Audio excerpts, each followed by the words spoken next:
nearly 30% corporate tax. We are one of the lowest corporate tax at 20%, especially for manufacturing and industries. For trade facilitation, some 21 customs have been automated.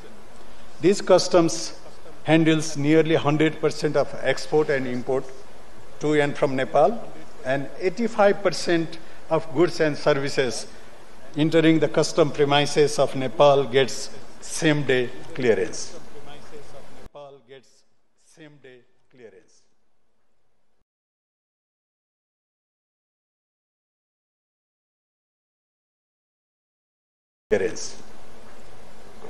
Investment-related laws have been made competitive. There is a hassle-free foreign exchange management regime and labor laws amended with no work, no pay, hiring and firing, and no strike as main provision. The one window or the one-stop service now will have officials assigned with full authorities required that they will not require further endorsement of or approval from their parent organization or the ministries or the so-called up offices. A new Forest Act is being enacted that allow investors to get priority for using the forest land. In addition, the government will either reimburse to investor or allocate adequate budget or resources for access roads to projects and for electricity generation and transmission.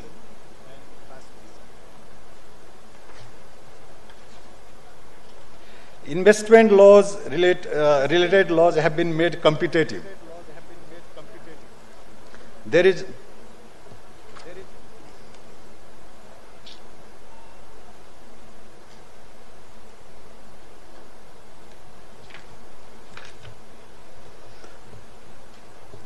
as Honorable Chairman was indicating earlier, a new act on public-private partnership and investment has been enacted by the Parliament recently. This act has proposed a smart and all-powerful investment board of Nepal. Right Honorable Prime Minister as chair will be heading the board with Finance Minister as vice chair. Administratively, the board will have a highly competent and professional chief executive officer with a fixed and very predicting tenure. There will be an exclusively dedicated center for facilitation and managing projects requiring viability gap support to projects to be implemented as public-private or private-private partnership as well. This center would also work as center for investment management and including a help to mobilize blended finance from different and various sources. The board will also act as one-stop center and is mandated to approve all projects with an investment or cost of more than $60 million and hydropower projects of 200 megawatt installed capacity. One-stop service will be available for projects to be approved by the Industrial Promotion Board, chaired by the Industry Ministry, up to $60 million and approved by the Department of Industries up to $5 million.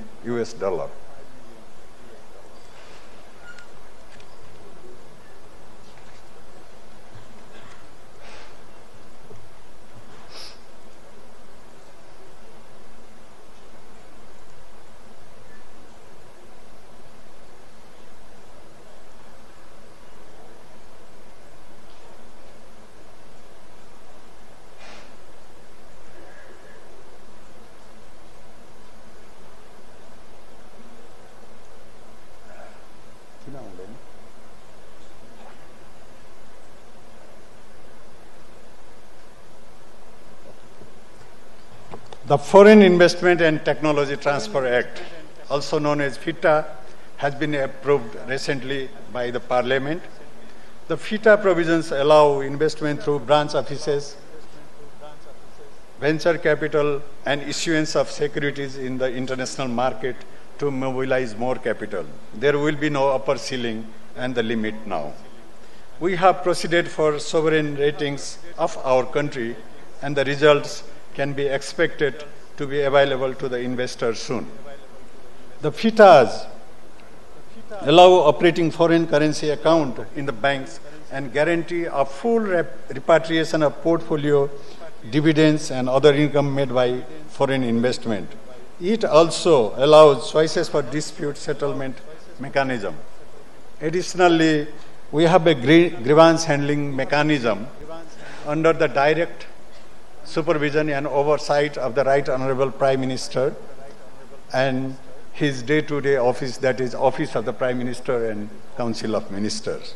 The FITA further guarantees national treatment for all FDIs, and the negative list, as indicated by Chairman earlier, has been made very narrow, very small, and very short.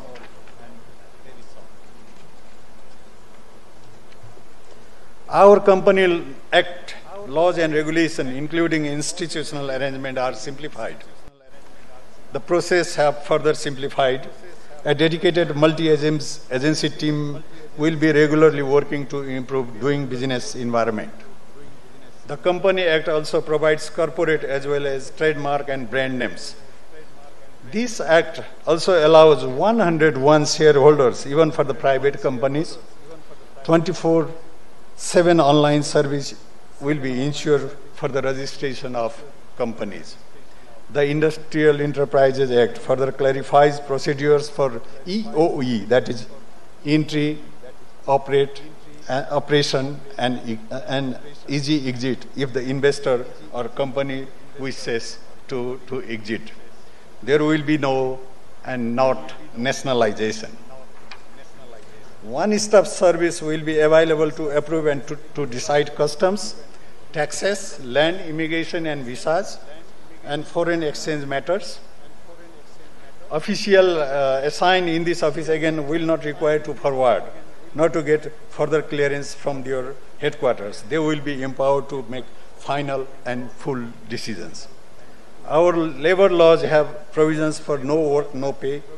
The labor law also allows especially foreign companies for hiring foreign personnel and expatriates. The hedging rules approved by the government 3 months back ensure exchange rate as well as interest rate locking initially for a period of 10 years. We have also introduced other specialized and sometimes called alternative financing mechanism such as venture capital, startups, and private equity.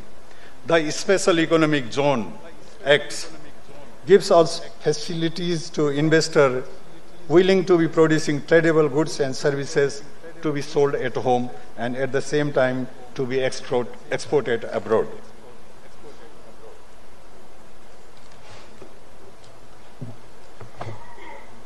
There is a market within Nepal.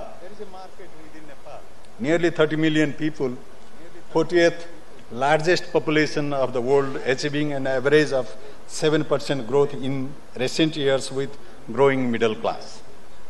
There are nearby big markets. There are markets beyond neighbors. I will come a bit later. We are now focusing on roads, railways, energy, agriculture, and tourism. Nevertheless, there are opportunities in all sectors of the economy to invest.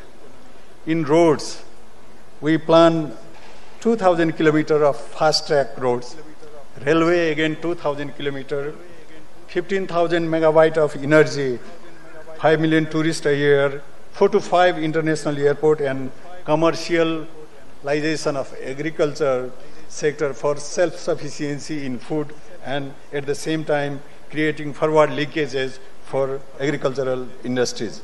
I think a presentation by my colleague Mr. Suraj Vaidya following this presentation will give more details, information and facts about the projects that we have identified under each of these sectors. That said, if you or any investor have brighter thinking and ideas, the government of Nepal will remain open to accept your investment proposal in sectors that I did not mention just now.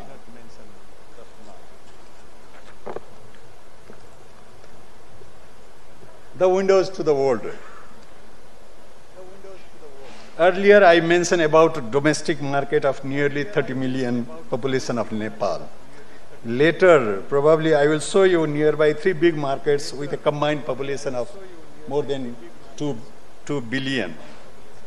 Being a member of regional forums, for example, the SAARC and the BIMSTEC, and member of MIGA, the World Trade Organization, and other markets for Nepalese production goes beyond our borders, our neighbors. There is a global market.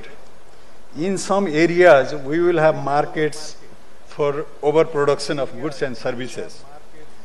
In others, in all areas, we will definitely have market for our smart production.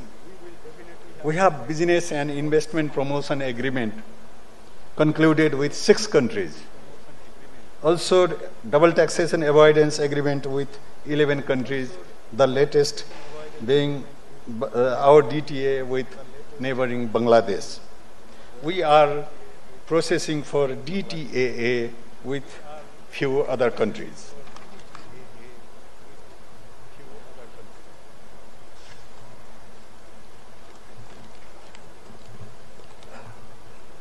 Not only we have stability, we are committed to be a middle income country by 2030.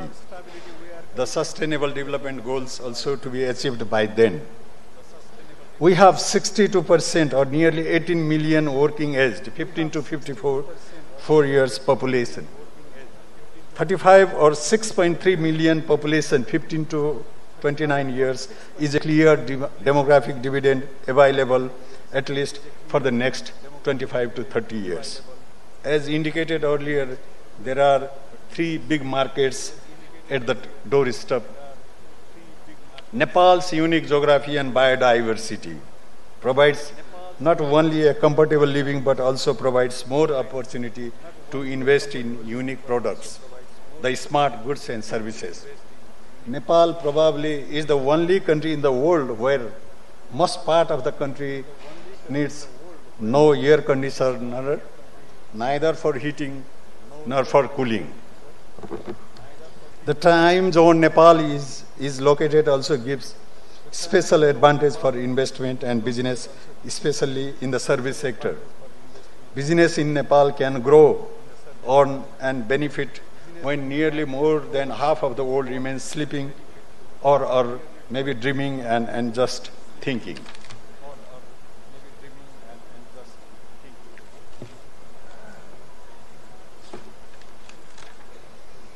In the days ahead, with a renewed commitment for a prosperous Nepal and a happy Nepali, we plan to increase the number of bilateral investment agreements with more countries. Intellectual Property Right Act is being formulated. Public procurement acts and regulations are being amended to further facilitate and promote public-private partnership. A new 15th five-year plan soon to be implemented along with long-term strategy 2100 encourages public-private partnership and emphasizes the role of private sector and foreign investment. Policies and program of the government for the next fiscal year starting this July will be consistent to 15th five-year plan and long-term development strategy 2100. The upcoming budget will not only be consistent with government's commitment, it will ensure all commitment of the government to be truly and really translated into action.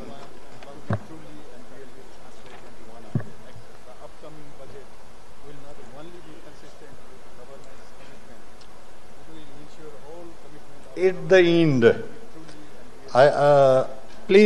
I would like to request all of you, especially the delegates coming from away, please come and invest in Nepal.